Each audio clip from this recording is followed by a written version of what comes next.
હાલો મિત્રો, આજે આપણે બનાવીશું ગ્રીન સેવ ઉસળ. મહેસાણાનું પ્રખ્યાત ગ્રીન સેવ ઉસળ.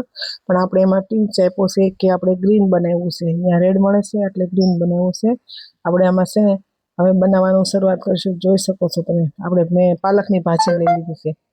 એને છે ને ગરમ પાણીમાં એડ કરી દીધી હતી થોડી વાર, એટલે સરસ લીલી થઈ જાય, એકદમ બ્લાન્ચ થઈ જાય એટલે કચાશ ન રહે એમાં, એ માટે. અને પછી આપણે એને છે ને ક્રશ કરી નાખીશું, ગ્રેવી કરવાની છે એ માટે. જો સરસ ગ્રીન કલર થઈ ગયો છે, ગ્રેવી મસ્ત થઈ ગઈ છે. આદુ મરચાંની પેસ્ટ આપણે પહેલા કરી નાખી હતી, કાંદા કટ કરી નાખ્યા હતા, અને કેપ્સિકમ આપણે કટ કરી નાખ્યું હતું, કારણ કે આમાં આપણે ટમેટા એડ નથી કરવાના, ગ્રીન બનાવવાની છે ને એના માટે. ચણાનો લોટ લઈ લીધો છે, ધાણા ભાજી લઈ લીધી છે, સેવ ઉસળનો મસાલો લઈ લીધો છે આપણે એમાં. આવી રીતના લીલું લસણ કટ કરીને લઈ લીધું છે. સરસથી પહેલાં બધું કટ કરીને લઈ લીધું છે. અને આપણે જે વ્હાઈટ વટાણા આવે ને એ બોઇલ કરી લીધા છે. પહેલાં પલાળી દીધા હતા 5 કલાક, અને પછી બાફી નાખ્યા છે. પેન લઈ લીધું છે, તેલ મૂકી દીધું છે, એમાં આપણે ક્રશ કરેલા કાંદા એડ કરી દઈશું. ગ્રીન બનાવવાનું છે એટલે જો તમારી પાસે ગ્રીન ટમેટા હોય ને તો એડ કરવાના, નકર લાલ ટમેટા એડ નહીં કરવાના તમારે, કારણ કે તો કલર ચેન્જ થઈ જાય એ માટે. ટમેટા એડ કરી દઈએ ને એટલે આપણે થોડી વાર પછી મીઠું એડ કરી દેવાનું, એટલે સરસ સોફ્ટ થઈ જાય ટમેટા.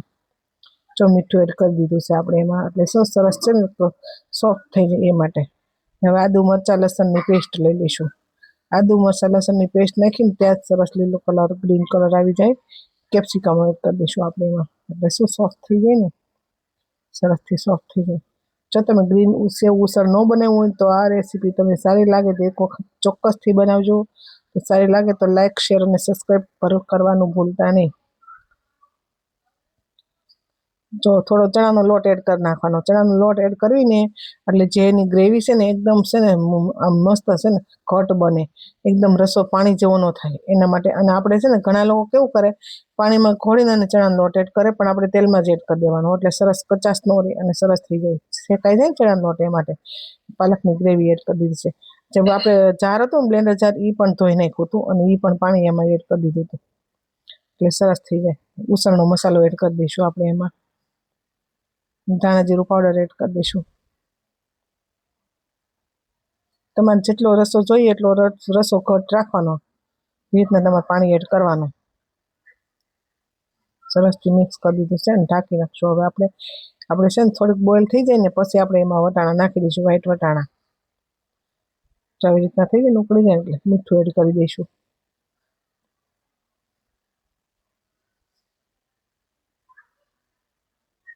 વટાણા એડ કરી દઈશું. વટાણા છે ને થોડા થોડા બોઇલ, એટલે મતલબ આમ બોઇલ થઈ જવા દેવાના, પણ આખા દાણો રહેવા દેવાનો તમારે, એટલે સરસ લાગે. હવે આપણે બફાઈ દેવા, વધારે નહીં બફાવાના, પણ બફાઈ તો જવાના, તે પણ આખો દાણો રહેવો જોઈએ એમ સરસથી. વટાણા એડ કરી અને તરી બનાવી લઈશું આપણે એક સાઈડ. તરી તો જોશે જ, તે તરી વગર તો એનો સ્વાદ જ નહીં આવે. પેન લઈ લીધું છે, એમાં તેલ એડ કરી દઈશું, એમાં લાલ મરચું પાવડર એડ કરી દઈશું, મીઠું એડ કરી દઈશું. સેવ ઉસળનો જે મસાલો આવે ને એ એડ કરી દેવાનો આપણે એમાં. તેલ છે ને તમારે થોડુંક જ આવવા દેવાનું, ગરમ ઓછું થવા દેવાનું, એટલે હું બળે નહીં. લાલ મરચું ને મીઠું, લાલ મરચું અને ઉસળનો મસાલો, અને એમાં પડે પાણી એડ કરી દઈશું સરસથી. એક બોઇલ થઈ જાય એટલે આપણે ઉતારી લેવાનું, કાચું તો રહે જ નહીં, ગરમ થઈ ગયું એટલે. ઉપરથી ધાણા ભાજી એડ કરી દઈશું અને લીલું લસણ.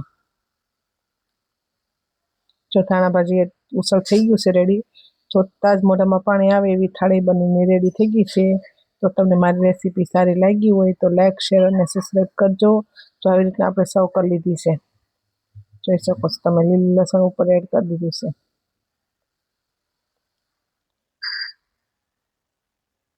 આપણે એક પણ ખડા મસાલા યુઝ નથી કર્યા, તો પણ આ રેસીપી બહુ મસ્ત બનીને રેડી થઈ છે.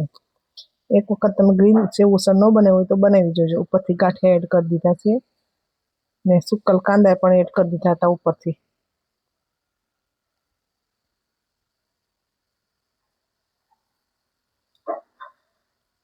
જો ડીશ સારી લાગી તો લાઇક, શેર અને સબસ્ક્રાઈબ.